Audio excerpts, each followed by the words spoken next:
I'm finally at a point where I can glue up this two-part mold. So I've covered all of my mold surfaces with packing tape so that the glue, I won't accidentally fuse my laminations and my mold together.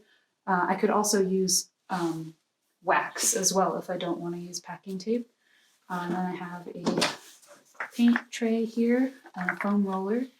The foam roller is going to drink a decent amount of glue at the beginning, so it's important to get it nice and saturated.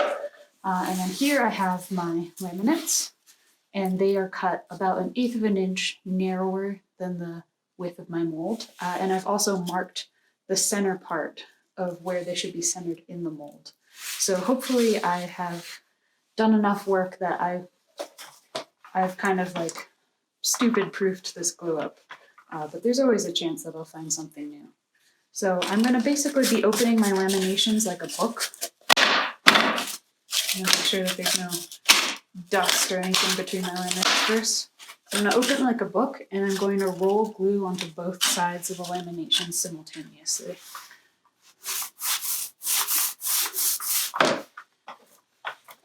And I have waxed the melamine surface that I'm gluing on, so even though I'll probably get glue everywhere, I should be able to scrape it off afterwards. And the main purpose of this foam roller is to just make applying glue much faster, because I'm working against the caulk here since I'm using wood glue.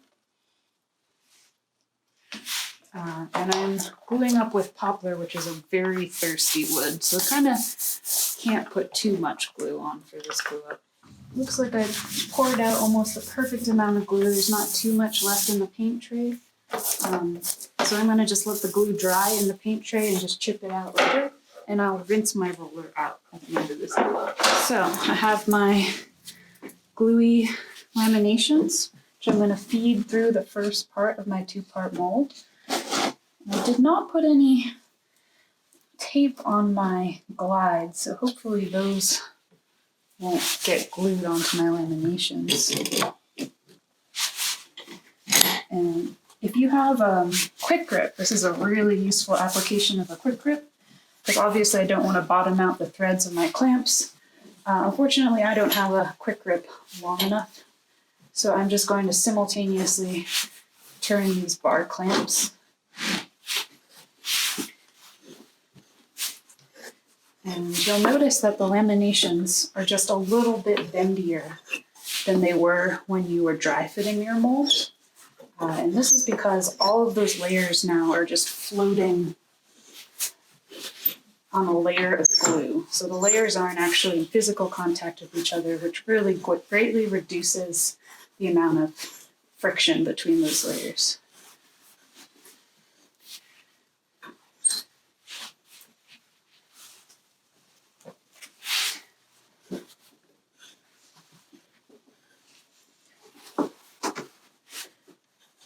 Okay, so my glides are failing just a little bit. I'm not sure if it's because I used brad nails to pin them together, but I'm just sighting down that line to make sure that the mold is coming together nice and centered. Okay, so now I'm ready for my side pieces. Again, if I had an extra long quick grip, this is going to be really fast work. Unfortunately, I don't. So I'm just going to make do with the clamps that I have.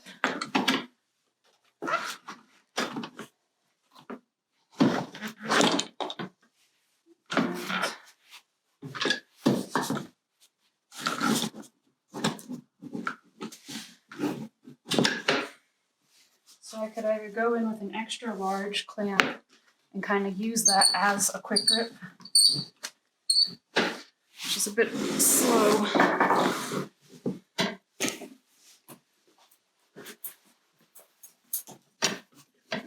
So you can see that as soon as I make a mold multi-part instead of two-part, it immediately starts kind of creating more places for things to go wrong.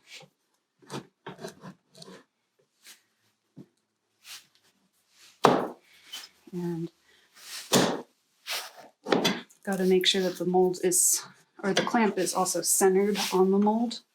Otherwise it will try to walk up and down the thickness of your mold. sometimes I'll just glue up with a mallet.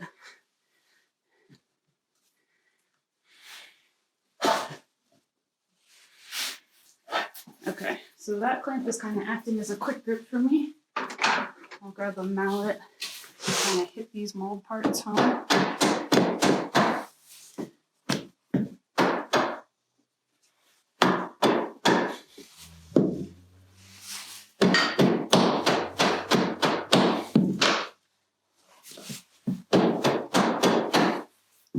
And if I didn't want to have to fiddle around with the glue up like this, I could actually put my mold parts on hinges. I don't think this will be too bad. So I'm going to make sure my clamp is centered before I start applying pressure.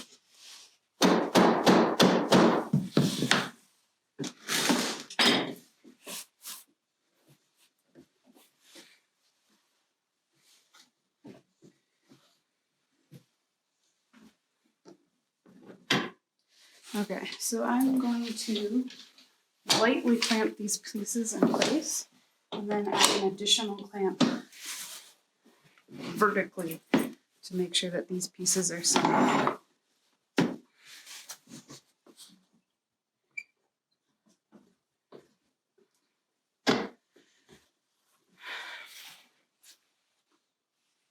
Okay, that's actually looking pretty good. I probably won't need that vertical clamp.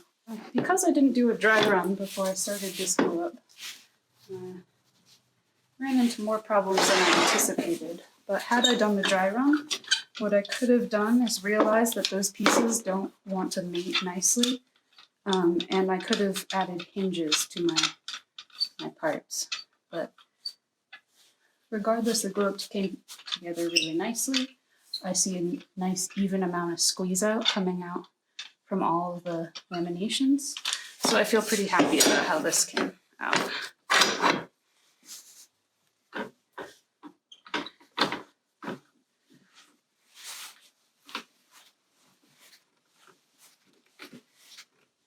just going to start spinning it around, tightening all my clamps.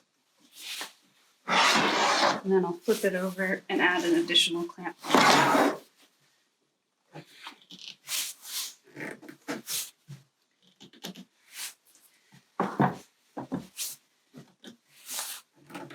When I flip it over, it's going to be a good opportunity for me to check to make sure the laminations have come together on the other side as well. Sometimes it will look really nice from one side and it will turn out it's because you've been clamping without balancing the clamps. And so it will turn out that they actually have gapped open on the back, the laminations.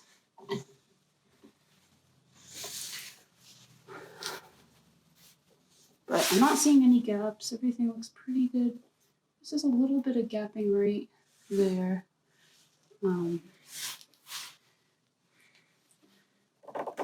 So it could be because I put my F clamps in slightly out of order. I might have trapped an air pocket there. So what I could do is I could try loosening the bottom clamp, tightening the middle clamp, and then reapplying the bottom clamp.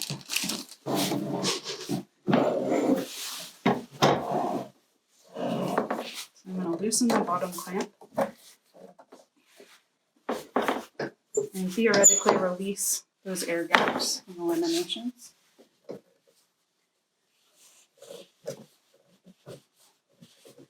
I'm going to recenter that middle clamp just to make sure I wasn't gapping open those laminations.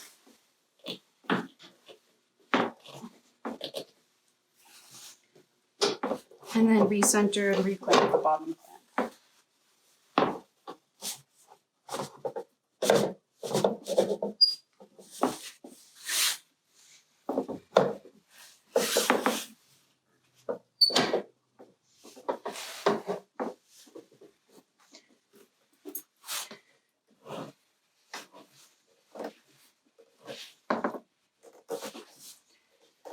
Okay, that looks pretty good. So because this is wood glue, it dries by being exposed to the air. But only the edges of my glue up are exposed to the air right now, meaning that all the surface area in between is actually going to have to evaporate over about 2 inches of surface area. So I'm going to leave it probably overnight. If I was in a hurry, I'd probably leave it for at least an hour, if not 2 hours. If you take it out prematurely and you feel the laminations and they feel cool to the touch, that means the glue hasn't fully dried in the center of the lamination. So if it feels cool to the touch, I would re-clamp it just in case. Otherwise, you could have some pretty significant spring back.